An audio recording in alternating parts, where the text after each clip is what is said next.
నీ పాపాలు క్షమిస్తాడు, నిన్ను మారుస్తాడు, నిన్ను ఆశీర్వదించబోతున్నాడు అని యేసుని గురించి కనీసం ఒక్కరికైనా చెప్పాలి.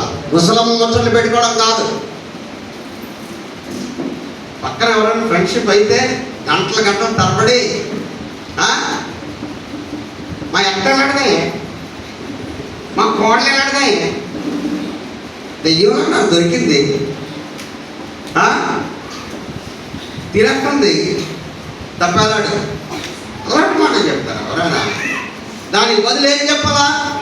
యేసు రక్షణ, యేసు క్రీస్తు దేవుడు, యేసు మన పాపాల కోసం శిలువలో మరణించాడు, ఆయన నమ్మితే శాంతి సమాధానం అనే మాటలు వాళ్ళకేం బోరుగా ఉంటుంది.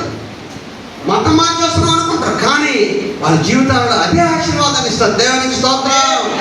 ఒక సంఘ బిడ్డగా, క్రైస్తవ బిడ్డగా, ప్రభువు నమ్మిన బిడ్డగా, మార్పు చెందిన బిడ్డగా సువార్త చేయాలి, ప్రచురం చేయాలి, ఆయన్ని జ్ఞాపకం చేసుకోవాలా, ఆయన్ని జీవితంలో చేసిన సంగతులు ఏం చేయాలా?